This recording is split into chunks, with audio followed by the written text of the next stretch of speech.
अस्सलामुअलैकुम। इस वीडियो में हम एफ स्ट्रिंग के ज़रिए से स्ट्रिंग फॉर्मेटिंग सीखेंगे। स्ट्रिंग के अंदर मुख्तलिफ वेरिएबल्स को ऐड करना स्ट्रिंग फॉर्मेटिंग कहलाता है।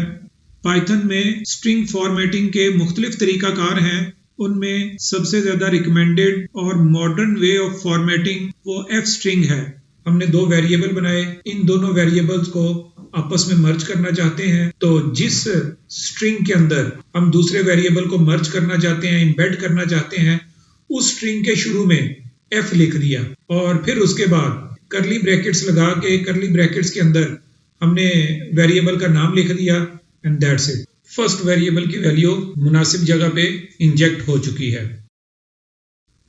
एफ स्ट्रिंग के जरिए से डेसिमल फॉर्मेटिंग भी की जा सकती है। मसलन अगर हम चाहें कि पाई की वैल्यू में 3.14 स्क्रीन पर प्रिंट कराया जाए, 159 को स्किप कर दिया जाए, तो उसका तरीका भी बहुत आसान है। स्ट्रिंग से पहले एफ लगाएंगे और फिर उसके बाद करली ब्रैकेट्स के दरमियान वेरिएबल का नाम आएगा, कॉलन लगाएंगे और कॉलन के बाद .2f।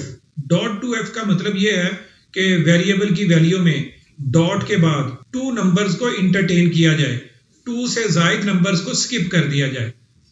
एफ स्ट्रिंग के जरिए से नंबर को राउंड करना भी बहुत आसान है। हम ये चाहते हैं कि अगर पॉइंट के बाद 50 से ऊपर वैल्यू आए तो नेक्स्ट नंबर शो होना चाहिए और 50 से नीचे आए तो एज इट इज डिस्प्ले कर दिया जाए। स्ट्रिंग के शुरू में एफ आएगा, फिर करली ब्रैकेट्स के दरमियान वेरिएबल और कॉलन स्ट्रिंग फॉर्मेटिंग के लिए यूज होता है और डॉट ऑपरेटर आया और 0f के दो मतलब हैं।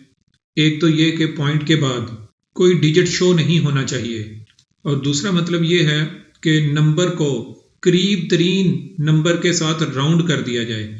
यहाँ पे 1499.75 है, तो 75 के करीब तरीन नंबर नेक्स्ट होता है, इसलिए यहाँ पे नंबर राउंड होके 1500 डिस्प्ले हो रहा है। जबकि इससे पहले वाली एग्जाम्पल में भी ऐसा ही हुआ था। 14 के बाद 159 था और 159 का नियरेस्ट नंबर यही बनता है, इसलिए उसने उसको नेक्स्ट नंबर पे राउंड नहीं किया, बल्कि प्रीवियस नंबर यानी 14.14 पे ही रहने दिया। नंबर्स को इस तरीके से पढ़ना दुश्वार होता है। अगर हम चाहें कि 1000 सेपरेटर यहाँ पे नंबर के अंदर ऐड कर दिया जाए तो यह भी बहुत आसान है। इसके लिए भी सिंपल स्ट्रिंग फॉर्मेटिंग के लिए यही तरीका अपनाया जाएगा। करली ब्रैकेट्स के दरमियान वेरिएबल का नाम आएगा, कॉलन फॉर्मेटिंग के लिए यूज होता है और उसके बाद हमने कॉमा ऐड कर दिया। कॉलन के बाद कॉमा लगाने का मतलब ये है कि अब नंबर्स के अंदर 1000 सेपरेटर ऐड कर दिया जाए। तो जैसा कि आपको दिख रहा है यहाँ पे 75 एज इट इज आ रहा है, लेकिन 1 के बाद एक कॉमा आ रहा है जिससे डिजिट्स को पढ़ना आसान हो जाता। रिपोर्टिंग के दौरान अक्सर हमें नंबर्स को परसेंटेज में डिस्प्ले करना होता है। पहले हम मैथमेटिकल ऑपरेशन करके नंबर्स को परसेंटेज में कन्वर्ट करते हैं और फिर उसको डिस्प्ले करने की कोशिश करते हैं। पाइथन इस तरह के नंबर्स को, डेसिमल पॉइंट्स को खुद से ही परसेंटेज में कन्वर्ट करके डिस्प्ले कर देती है। तो इसके लिए बहुत सिंपल तरीका है, एफ स्ट्रिंग और देन स्ट्रिंग आ गई, करली ब्रैकेट्स के दरमियान वेरिएबल का नेम और उसके बाद कॉलन लगाया एज ए फॉर्मेटर। और 0.1 का मतलब ये है डेसिमल एरिया में सिर्फ एक डिजिट शो होना चाहिए और परसेंटेज का मतलब ये है इस वैल्यू की पहले 2 डिजिट्स को पॉइंट से पहले शिफ्ट कर दिया जाए। हमें किसी एक्स्ट्रा मैथमेटिकल ऑपरेशन की जरूरत नहीं पड़ी, बल्कि एफ स्ट्रिंग फॉर्मेटर ने स्मार्टली इसको खुद ही मैनेज कर लिया।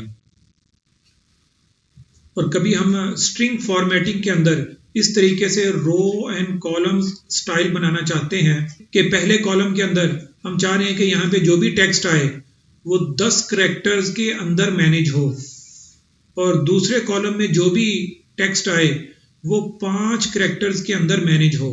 तो ये 5 कैरेक्टर्स जितनी जगह है यहाँ पे और यहाँ पे 10 कैरेक्टर्स जितनी। और इधर ऐसा है कि इधर पहले वर्ड्स आ रहे हैं और फिर खाली स्पेस आ रही है, और इधर इस कॉलम में पहले खाली स्पेस आए 3 कैरेक्टर्स की और फिर 2 कैरेक्टर्स यहाँ पे आ जाएं। शुरू में 2 कैरेक्टर्स की खाली स्पेस और फिर उसके बाद 3 कैरेक्टर्स। इसके लिए हमने 2 वेरिएबल्स क्रिएट किए और यहाँ पे सेकेंड लाइन को पहले हम समझते हैं, एफ स्ट्रिंग, डबल कोट्स, करली ब्रैकेट्स और फिर वेरिएबल का नाम और उसके बाद कोलन फॉर्मेटर के तौर पे, और उसके बाद लेस देन 10।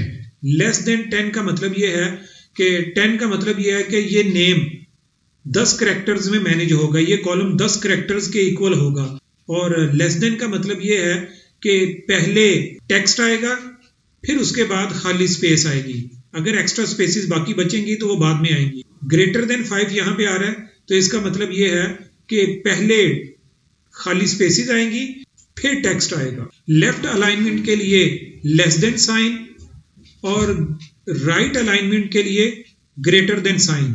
ये लेफ्ट अलाइन टेक्स्ट है और ये राइट अलाइन टेक्स्ट है। और फर्स्ट प्रिंट स्टेटमेंट भी बहुत आसान है, बस यहाँ पे वेरिएबल नेम नहीं है, वेरिएबल की जगह हमने सिंगल कोट के अंदर हार्ड कोडेड वैल्यू डाल दी। इस वीडियो में हमने एफ स्ट्रिंग को समझा, इसके जरिए से स्ट्रिंग के अंदर वेरिएबल्स को इंजेक्ट करना सीखा, डेसिमल नंबर्स को मैनेज करना सीखा, नंबर्स की रीडेबिलिटी को इन्हांस करने के लिए हमने 1000 सेपरेटर का इस्तेमाल किया, और स्ट्रिंग की अलाइनमेंट कैसे होती है इसको समझा।